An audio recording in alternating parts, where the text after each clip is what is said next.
All right, folks, gather round because tonight we're diving into a topic that's about as fun as a root canal performed by a mime with a toothache: crumbling cities. Now I know what you're thinking. John, you had me at root canal performed by a mime. But trust me, this is serious stuff. We're talking about the slow-motion train wreck of urban America, where once thriving metropolises are looking like they lost a fight with Godzilla. And Godzilla's accountant. But hey, at least the parking's good, right? Except when a sinkhole swallows your car.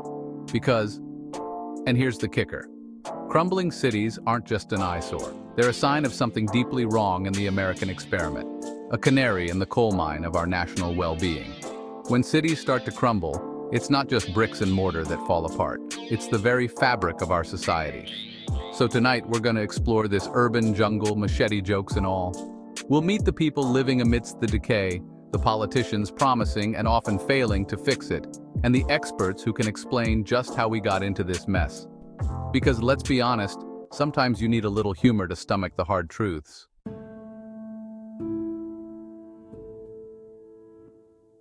Now this ain't just a Rust Belt problem, folks. This is an all-American buffet of urban blight. From the boarded-up factories of Detroit to the tent cities of Los Angeles, from the hollowed-out neighborhoods of Baltimore to the crumbling infrastructure of New Orleans, it seems like every corner of this great nation has a city on the brink. And it's not just the big cities feeling the heat. Smaller towns, once dependent on a single industry, are now ghost towns, haunted by the ghosts of jobs past. Think about that the next time you're tempted to buy another live, laugh, love sign from a town that's clearly dying inside. But here's the thing. This isn't some inevitable act of God, like a hurricane or a Kardashian marriage. This is a man-made disaster, a slow-burn crisis fueled by decades of bad decisions, short-sighted policies, and a healthy dose of good old-fashioned greed. We built this crumbling city on rock and roll, and then replaced the rock and roll with predatory lending and crumbling infrastructure.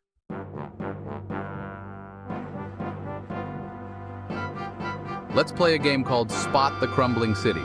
Clue 1. More abandoned buildings than a season of The Walking Dead. Clue 2. The unemployment rate's higher than a giraffe's blood pressure. Give up? It's basically every other city in America. A city's not thriving when you can buy a house for the price of a used Toyota Corolla. And when the only businesses booming are pawn shops and payday loan joints, you know you've got problems. The saddest part? The people holding on to hope. They deserve better. We all do.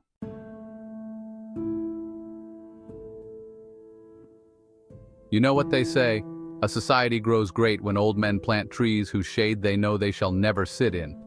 Well, in crumbling cities, those old men were too busy fighting off raccoons for scraps of food to plant anything. And the trees? Chopped down for firewood because the power grid's held together with chewing gum and hope. See, infrastructure's like your grandma's hip. Ignore it for too long and it'll eventually just give out on you.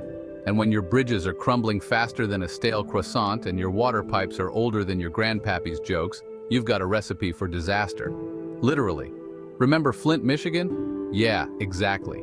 And don't even get me started on public transportation. We're talking buses that run on fumes, schedules that are more like suggestions, and delays that could make a saint consider taking up competitive screaming. It's enough to make you want to just walk, until you realize the sidewalks are cracked and uneven, designed by someone who clearly hated ankles. Look, I get it. Infrastructure's not sexy. It's not flashy. It's not going to win you any elections by promising shiny new things. But it's the backbone of a functioning society.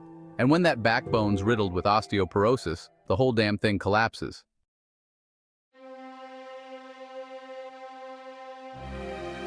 Section 3. Empty promises and full shelters, the human cost of urban decay. Now I know what you're thinking.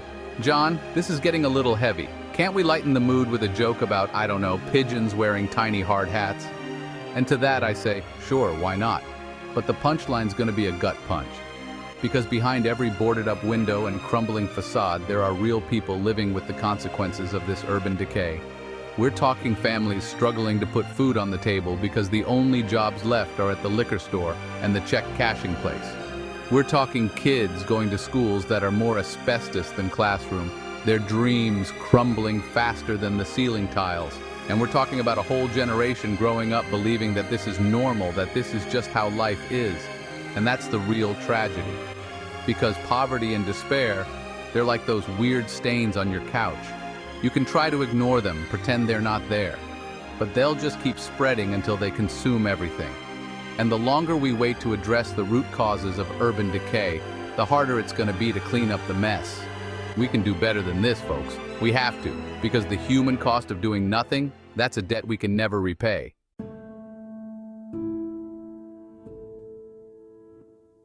Section 1. The Ghosts of Industry Past. How deindustrialization left cities reeling. All right, let's rewind the clock a bit, shall we? Picture this. America in the mid-20th century. We're talking roaring factories, union jobs that could put your kid through college, and a sense of optimism so thick you could cut it with a welding torch. Cities were the beating heart of the American dream, pumping out steel, cars, and enough hairspray to create a new ozone layer. Good times, right? Well, like a bad toupee, it didn't last. Enter stage left deindustrialization. Globalization and automation waltzed in like a couple of slick-talking con artists promising cheaper goods and increased efficiency. And what did they leave in their wake? Millions of manufacturing jobs shipped overseas or replaced by robots that don't need coffee breaks or union representation. Cities that were once the backbone of American industry were left holding the bag, a bag filled with unemployment, poverty, and a whole lot of existential dread. It's like the whole country decided to order takeout instead of supporting their local diner, and now that diner's a boarded-up reminder of better days. And here's the kicker. Those factory jobs weren't just jobs, they were lifelines. They provided a pathway to the middle class, a chance for families to build a better future. But when those jobs vanished, so did the hope, the stability, the sense of community that held these cities together. It's enough to make you want to grab a PBR, crank up the Bruce Springsteen, and lament the loss of a bygone era.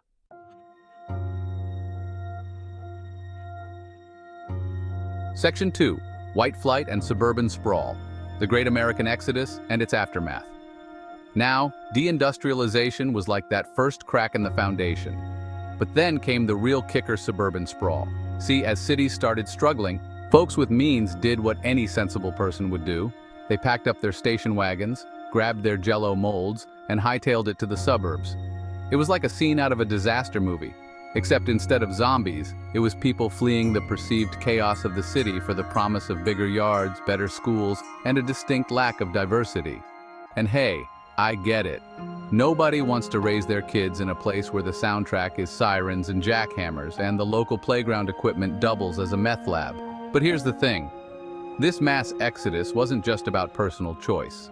It was fueled by government policies that incentivized suburban living, like highway construction that made it easier to commute by car and redlining practices that denied loans and services to minority communities, effectively trapping them in cities with dwindling resources. So you had this perfect storm brewing, cities hemorrhaging jobs and tax revenue, while the suburbs were booming, but with a catch.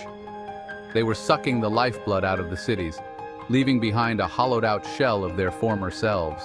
It's enough to make you wonder if maybe, just maybe, we should have invested in public transit instead of building more lanes on highways that resemble parking lots during rush hour.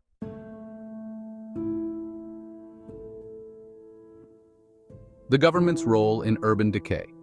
Let's not forget the government's starring role in this urban drama.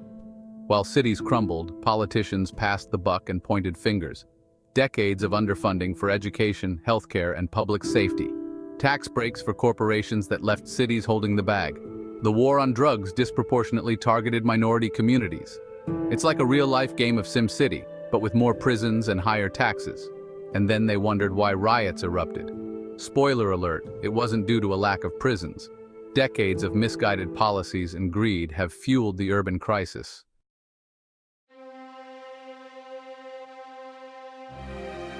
Section 4. A nation divided. When inequality takes root in concrete and steel. Crumbling cities aren't just a symptom of economic decline, they're a reflection of deeper inequality. When the gap between the haves and have-nots widens, cities feel the tremors first.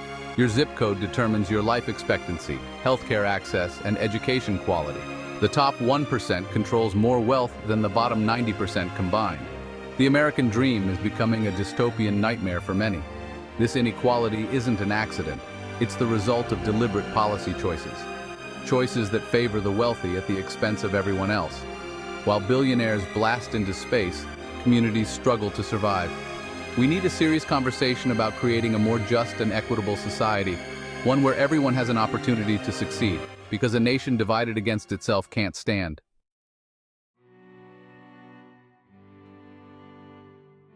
Stories from the urban abyss. Now folks, I'm gonna level with you. Talking about statistics is about as engaging as watching paint dry.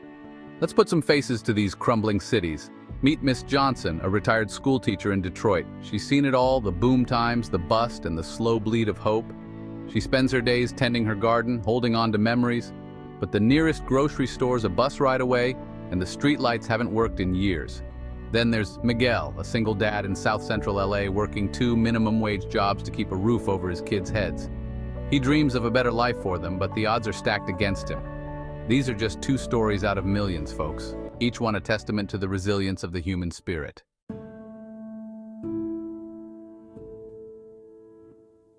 Section 2. The education evaporation. When schools become crumbling monuments to lost potential, teachers are stretched thin, trying to make miracles happen with limited resources. Kids start the race miles behind, their futures mortgaged before they hit puberty.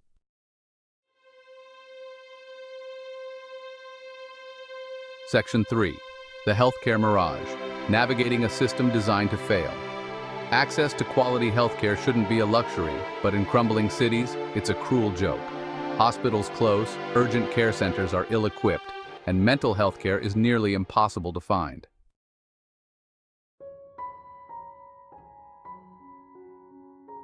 Section 4. Crime, grim, and everything in between. The unseen toll of urban decay. Despair breeds desperation, and crime becomes the go-to career path. It's a vicious cycle, but not impossible to break with investment and opportunity.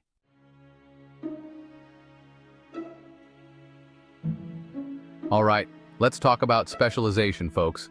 Cities that rely on one industry, like steel or coal, face disaster when that industry collapses. Diversification is key to economic stability.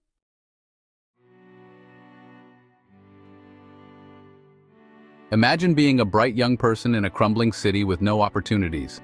The brain drain leaves cities without the very people who could help turn things around.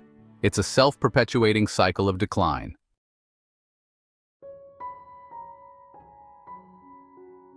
Let's talk about self-fulfilling prophecies, folks. Neglect leads to decline, and lack of investment accelerates the process. Those least able to leave bear the brunt of this neglect.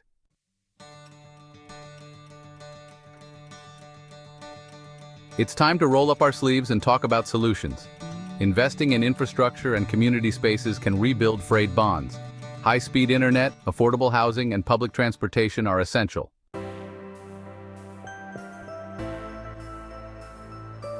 Section 2. Education, education, education. From crumbling classrooms to cathedrals of learning. Invest in quality teachers, modern facilities, and a culture of learning. Education is the key to our children's futures and our city's revival.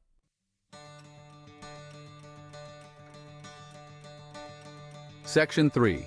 Breaking the cycle of poverty. Opportunity, not handouts, is the key. Create real, sustainable opportunities for economic empowerment. Restore dignity and purpose by breaking the cycle of poverty.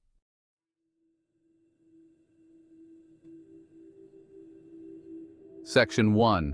The road ahead. Paving it with hope, grit, and maybe some federal funding. We can't abandon our cities. They're the beating hearts of our nation. It will take a concerted effort from all levels of government to restore hope and create opportunities.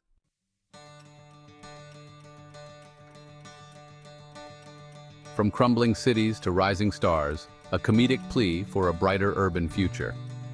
We need to stop treating our cities like they're disposable. Cities are resilient. They've weathered storms, riots, and even Kardashian publicity stunts. They bounce back, reinvent, rise from the ashes, but they need our help, investment, and belief. The American dream exists in the heart of our cities, in the dreams of the people who call them home. Let's roll up our sleeves and get to work. Rebuild our cities brick by brick, dream by dream. Turn crumbling facades into beacons of hope. Show the world the American spirit is alive in our cities.